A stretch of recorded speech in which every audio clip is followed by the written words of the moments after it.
Eu acho que está na hora desses jogadores entenderem que a fase vitoriosa ela já passou, que esse ano não foi como esperado, porque o reflexo disso está em campo. Não tem vitória esse ano. Não tem fase vitoriosa, não tem título. Não tem título. Não tem disputa esse ano. Antes do jogo, torcedor assina o empate? Não precisa nem jogar, assina o empate. Mas olhou pro jogo e falou, dá pra ganhar, cara. É só ver o que antes do jogo as pessoas estavam pensando. Coloca o time titular ou poupa o time pra jogar o próximo jogo. Justamente porque sabiam que ia jogar contra o Flamengo. Salve, nação, vambora com mais um vídeo aí, né, sobre o nosso Flamengo. O Flamengo perdeu o jogo aí, dei virada para o Santos. E é aquilo. Novamente a gente vê um time apático dentro de campo. Um time que a gente se costumou a ver durante o ano inteiro, né? Um time que não tem vontade de correr, um time que acha que pode ganhar a partida quando quer, e um time que a gente pelo menos esperava uma vitória diante desse jogo aí, né? Nem um torcedor santista mais otimista esperava uma vitória nesse jogo aí. Nem um torcedor mais otimista do Santos esperava uma vitória diante do Flamengo jogando no Mané Garrincha, né? Então, muitos torcedores do Santos, que eu vi na internet, tava dizendo, a derrota contra o Flamengo já é certa. Se a gente conseguir um empate, é muito bom pra gente, né? Vai o Santos, com a expulsão do Gerson, que é muito debatida, né? Eu acho que o juiz foi muito criterioso na expulsão. Acabou, querendo ou não, ajudando, né? Porque jogar com um a menos é sempre difícil, né? Mas não podemos sempre pontuar que o Flamengo perdeu o jogo porque o Gerson foi expulso. O Flamengo, com o Gerson, o Flamengo já jogava mal, entendeu? Teve ali alguns minutos ali de superioridade do Santos, que fez o gol, se tomou a bola na trave, mas depois veio o empate e a expulsão do Gerson seguinte, né? No minuto 40. Mas é aquilo. O Flamengo tem que abrir o olho porque pode ficar fora da Libertadores de 2024, né?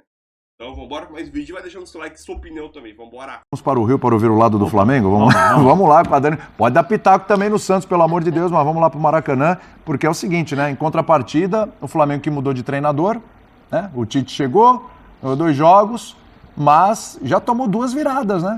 Contra o Grêmio e agora contra o Santos, hein, Dani, Pedro? Eu acho que você quando começa a falar, William, você toca num ponto que é sintomático também no Flamengo, né? Se do lado do Santos existe ali um comportamento padrão, e você citou que poderia ter tirado o pé, entre outras coisas, no Flamengo também está acontecendo um comportamento de falta de concentração que tem sido padrão. E aí eu vou até eximir o Tite disso, porque não é agora, não são nesses jogos. A gente pode estar o Sampaoli, a gente pode estar o Vitor Pereira. A sensação que a gente fica assistindo o jogo do Flamengo hoje, Pedro, é que o Flamengo tem aquele pensamento ainda de que o adversário vai me respeitar, o adversário vai tirar no pé e eu vou resolver da maneira que eu achar melhor, na hora que eu achar melhor. Só que o Flamengo precisa entender que já é um outro momento, né? O Bueno fala em mística na questão da virada do Palmeiras, o Birner fala em mística na questão do que move esse Santos quando muita gente o dá praticamente como morto em alguma disputa ou algum jogo específico. O Flamengo tem a sua mística e ela não é pouca, mas a mística ela parece que ela precisa ser ativada, ela precisa que você acredite nela, ela precisa que você não fique ali sentado esperando a mística baixar. E a impressão que eu tenho é que o Flamengo acha que a qualquer momento ele vai resolver. E foi assim no início da temporada, foi assim no meio da temporada, é assim no final da temporada. Num dos debates que a gente teve aqui recentes, a questão é fazer conta. Mas se o Flamengo emplacar, decolar, faltam 12 jogos, vencer uns 10, assim... Eu falava, eu não acredito, porque o Flamengo ele não te disse isso no meio de campo, e isso não vai acontecer simplesmente do dia para a noite apenas pela chegada do Tite. Eu não duvido da capacidade do Tite, de trabalhar com bola, de trabalhar com o melhor material humano que um elenco no Brasil pode ofertar a um treinador. Só que tem coisa que vai além, e é mobilização. É passividade. Você fala em repetição de cenário, né? Comportamento padrão. Eu estou muito com você nessa, Dani. O Flamengo, todo jogo, ele tem a condição de abrir o placar, todo jogo ele tem a condição de gerar uma superioridade e todo jogo ele tem a capacidade também de ser passivo. A capacidade de acreditar que a coisa está resolvida, de tirar o pé, de achar que está tudo sob controle. Um falso sob controle que vira passividade, que vira combustível para o adversário, que ele fala, opa, esse Flamengo aí não é aquele bicho grandão que a gente pintava, não. E aí entra o Santos que acredita, o Santos que se move, o Botafogo que se move no primeiro tempo como ontem, o Palmeiras que se move como foi no segundo tempo como ontem, e o Flamengo fica ali, uma coisa meio blasé, uma coisa meio passiva, uma coisa que vai muito além do trabalho que o Tite pode desenvolver, é capacidade, é atribuição também, digo, do Tite, você mobilizar, você tirar o grupo dessa inércia. Você movimentar, você dá um chacoalhão, dá um empurrão, falar aí, não dá para fazer 1-0 e tomar virada, não dá para fazer 1-0 e tomar virada de novo. O que é o Grêmio no campeonato, o que é o Santos no campeonato, são coisas distintas, mas são grupos, a meu ver, times inferiores ao Flamengo. Então, isso precisa ser falado. É isso que vai tirar o Flamengo da disputa do título. Não é achismo nosso, comportamento, o excelente... O Flamengo não se coloca, o Flamengo não dá o passo além. O Flamengo passa a primeira, segunda, terceira marcha e fica nessa. Não engata a quarta, não quer engatar a quinta, não quer acelerar, não quer atropelar, não tem aquela fome que já teve em outros momentos com esse mesmo grupo. E ontem, é o que a Dani falou, é um comportamento padrão. Vai ser assim até o final do ano. O Flamengo não pode, dentro do que é, dentro do que investe, dentro do que se compromete, pensar em ficar de fora de uma fase de grupo de Libertadores. Só que o alerta começa a ser dado. É muita gente se mobilizando para você acreditar que eu engato uma sequência aqui, uma vitória magra, que a pouco, quando eu piscar, eu vou estar no G4. Você precisa se mobilizar. Será que nem isso está mobilizando o grupo do Flamengo? Eu acho que talvez agora, para ouvir vocês também, a questão de olhar a tabela e entender que esse risco de ficar fora de uma Libertadores é real, modifique o comportamento. E por que eu falei do Tite, né? O Tite no jogo contra o Grêmio, por exemplo, ontem eu confesso que eu não vi o começo porque eu estava em deslocamento aqui, o Tite vai ajeitando o time para jogar melhor com a bola rolando. Você tem novos mecanismos ali. Mas tem coisas que são do jogador, tem coisas que eu acho que vão além da orientação do treinador. O Zé sempre fala muito isso, né? Que o jogador em campo, ele também tem um papel fundamental, ele também pode fazer as próprias escolhas. E o que a gente vê é um Flamengo fazendo escolhas que custem menos, assim.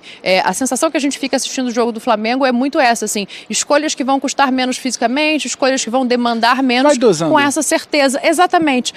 Só que agora a dose precisa aumentar, porque senão, assim, vocês já pensaram? E aí, só para fazer uma reflexão, a gente também tem uma expectativa muito grande, né? Porque quando a gente vai falar em favoritismo, ontem, por exemplo, o favoritismo é do Flamengo. A gente faz isso muitas vezes, assim como a gente faz com outros times a outras maneiras. O Botafogo vai segurar o título. A gente cria máximas que se repetem, ainda que o futebol em campo não reflita o que a gente está dizendo. Então, a gente torcedor, a gente jornalista, a gente público do futebol como um todo, assim. Só que eu acho que está na hora desses jogadores entenderem que a fase vitoriosa, ela já passou, que esse ano não foi como esperado, porque o reflexo disso está em campo. Não tem vitória esse ano.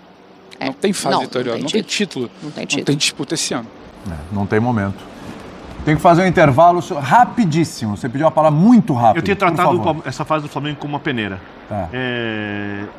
Eu não acho que o Tite precisa fazer tanto esforço assim para mobilizar o elenco. Eu não duvido que ele consiga, mas acho que um time rico como o Flamengo, quando você vê essa constante falta de concentração depois de tantas trocas de técnicos, precisa de uma reformulação de elenco. Boa. Vamos para o intervalo. E ontem, assim, vamos lá. Ontem sem o Marcos Leonardo, que fez falta, embora o Furt... São jogadores com características bem diferentes, o Furt e o Marcos Leonardo. Tecnicamente melhor jogador do time. Perdeu o Basso, inclusive, porque vai só pro ano que vem agora. Mas, assim, não é que foi um negócio assim, mas é que foi extremamente competitivo. O Jean Lucas, que não estava jogando bem, jogou bem ontem, boa partida. De novo, o Furt bem ali no ataque também. O Nonato, que fez o gol, também fez uma boa partida. Então, assim, ontem as coisas, individualmente falando, as coisas deram certo também. E não é que no segundo tempo o Santos foi um atropelo. O Santos teve dificuldade para finalizar no segundo tempo. Teve dados momentos no segundo tempo que não tinha finalização do lado nem do outro. A coisa não... né? Tem o chute aqui daquele lugar. Exatamente. E o Santos não tinha essa profundidade. Tinha o Soteldo arrebentando. Ele traz o Soteldo até para o meio. Ele muda tanto no segundo tempo que até o Soteldo vai para a referência de ataque. Mas você percebe que ele continua jogando pelo lado, mas ele também vai para a referência de ataque. Porque ele começou a empilhar jogadores na frente. Uma certa desorganização? Sim. Ainda um certo problema no meio? Sim, sem dúvida. Na criação. Aí no Flamengo. Exatamente. Mas do chute dá pra ver. Sem dúvida nenhuma. Problema ainda pra finalizar? Sim. Tomou gol como sempre? Sim, isso é um problema. Sempre. Saiu perdendo de novo. Mas a questão aí que pega é um time competitivo, com sangue nos olhos, que entendeu o momento que dava... antes do jogo, torcedor assina o empate? Não precisa nem jogar, assina o empate.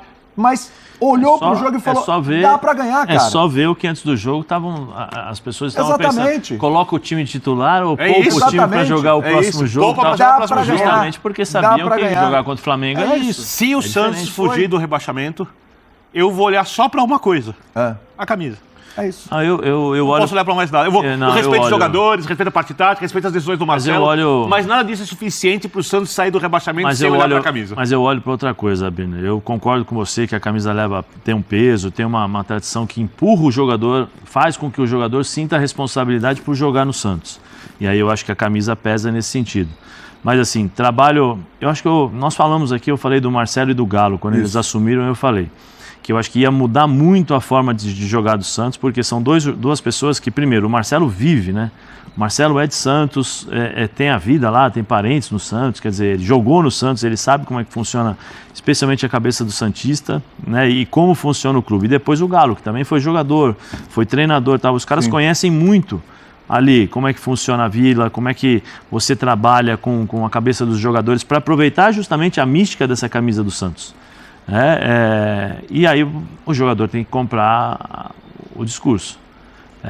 Por exemplo, tem um jogador que para mim é fundamental nesse Santos, chama-se Rincon. Ele é fundamental. O Jean Lucas é outro jogador que joga demais também, mas eu acho que o trabalho num todo. O Galo, junto com o Marcelo, todas as vezes, não sei se eles conseguiram, se eles fizeram dessa vez, mas eles sempre fazem trabalhos de palestras, né? Levou já Mano Brown, levou o Oscar, levou um outro rapaz, peço perdão pelo nome, não lembro. Eu já assisti algumas palestras dele, algumas discussões dele dentro do YouTube também, que é um cara muito legal de se escutar. E eu acho que esse trabalho ajuda muito na questão de emocional. Quando você toma de 7-1, lembra? Até conversei com você, falei com uma pessoa lá do Santos e tal, ele falou que, não foi, normalmente um jogo como esse é quando todo mundo sentiu, né? Ele falou, todo mundo sentiu, não foi só um, foram todos. Então, isso que agora a gente tem que trabalhar o lado emocional, porque a gente estava vendo que o caminho estava correto. Nem sempre você consegue os resultados ou entrar numa sequência de resultados na primeira partida. O Santos, mesmo jogando mal, ele sempre jogando mal, tendo alguns resultados que não foram esperados contra o Cruzeiro, próprio contra o Red Bull e tal, mas esse Santos nunca foi e nunca deixou de ser o Santos competitivo. Mesmo antes do Marcelo e antes do Galo, ele tinha problemas com o jogo contra o Cruzeiro, jogo contra... Você viu um jogo na Vila, inclusive pela Copa Sul-Americana? Sim. Santos com o Audax Italiano. Tô falando era letárgico o time, era de sangrar os olhos de ver. Não, tô falando, dizendo a partir do momento em que o Marcelo e que o Galo... Eles assumiram, pelo fato de conhecer o ambiente, pelo fato de saber como funciona. E esse trabalho, desde que eles chegaram, você não consegue ver esse Santos se entregando. Eu, particularmente, isso é verdade. Só no 7-1, o ponto fora da Mas reverter o jogo contra o Bahia, contra o Palmeiras, contra o Flamengo. Eu acho... Das 5 vitórias do Marcelo Fernandes. E aí entra... Então, é isso aí, nação. Mais um vídeo aí, né, para o canal. Essa derrota do Flamengo, né, é uma derrota para o Santos que ninguém esperava. Nem o torcedor mais otimista do Santos esperava uma vitória em cima do Flamengo, né? Pelo retrospecto, né, que o Santos vinha jogando nos últimos jogos aí, né? Estava vindo, né? Veio o 7-1, aí ganhou o Coritiba, depois perdeu o jogo seguinte e agora conseguiu a vitória aí diante do Flamengo. É uma vitória que podemos colocar essa culpa na expulsão do Gerson. Algumas pessoas vão colocar, outras não, né? Mesmo o Flamengo jogando com 11 jogadores do Flamengo, lembrando que o Flamengo não jogava bem, entendeu? Fez 1-0 lá, né, com o gol de Pedro, beleza? Teve a bola na trave, mas alguns pontos desse Flamengo aí voltou a gente lembrar o velho Flamengo de início de ano, né? Meio de ano, ou do ano inteiro, né? O Flamengo apático, o Flamengo sem vontade de correr, o Flamengo querendo decidir a hora que ele quer, os jogadores achando que pode decidir a hora que quer. Esse foi o Flamengo, de novo, contra o Santos, né? Foi contra o Grêmio, no segundo tempo principalmente, e agora diante do Santos, né? Óbvio que a expulsão, você sempre jogar com um a menos, é muito complicado. Você corre mais, se cansa mais rápido, e geralmente o time adversário tem superioridade numérica dentro de campo, e isso geralmente acaba levando em uma vitória, né? É aquilo, o Santos teve mais de um tempo inteiro para jogar com um a mais dentro de campo. E o Marcelo Fernandes começou a fazer várias modificações e botou o time para frente, né? Algumas mexidas do Tite eu não concordo, principalmente a saída de Arrascaeta muito cedo do jogo. Se fosse lá para os 30 do segundo tempo, até entendia, mas o Arrascaeta saiu nos 15 minutos do segundo tempo, né? E com a entrada do Rodrigo Caio, né? Que botou até um time um pouco à frente, né? Colocou o Cebolinha já no final do jogo, já botou 2 minutos para acabar. Eu não vi tanto essa situação aí, né? Então é aquilo. O Santos, ele veio com uma proposta de a derrota já era certa. Para pessoal da mídia, para torcedores e até para os jogadores do Santos, né? Vamos dizer, alguns jogadores do Santos. Que pontuar contra o Flamengo vai ser difícil, entendeu? Mas com algumas falhas pontuais aí do Flamengo, novamente que aconteceu, um passe errado do Thiago Maia, a falta desnecessária do Wesley, o gol do Nonato ali, o gol de empate, que foi que ninguém estava na entrada da área para poder marcar a segunda bola, né? O rebote do lance. Então, alguns pontos ali que a gente tem que tocar. E no segundo gol, né? A expulsão do Gerson no minuto 40 do primeiro tempo foi uma situação que podemos ser debatido, né? Eu revi meus conceitos e volto a frisar aqui agora. O árbitro foi muito criterioso na expulsão, foi muito criterioso, né? Também teve o lance do Adriano contra o Palmeiras, do Botafogo também, muitas pessoas vão questionar esse lance também, né? A arbitragem foi muito criteriosa na expulsão de Gerson, né? Mas é que influenciou, só que o Flamengo não vinha jogando bem, né? No melhor momento que o Flamengo conseguiu desempenhar um bom futebol, né? Podemos dizer assim, né? O melhor momento foi o momento que o Flamengo fez o gol ali e acertou a bola na trave. O Ayrton Lucas, né? De direita, no minuto 30, 31. Esse foi o melhor momento do Flamengo. Depois só deu o Santos. Aí teve a expulsão do Gerson, o Santos teve a bola, o jogo já estava empatado em 1-1 e começou a ter a bola, começou a criar oportunidade. Solteiro do jogo pra caramba. Mas é aquilo, o que o Flamengo fez nessa partida tem que se pautar. Não tem ninguém para cobrar dentro do vestiário. Dirigente, Marcos Braz, Fabinho, Juan, ninguém tem tamanho para chegar lá dentro do vestiário do Flamengo e cobrar os jogadores. Ninguém tem tamanho. Landim, possivelmente. É o presidente? Possivelmente sim.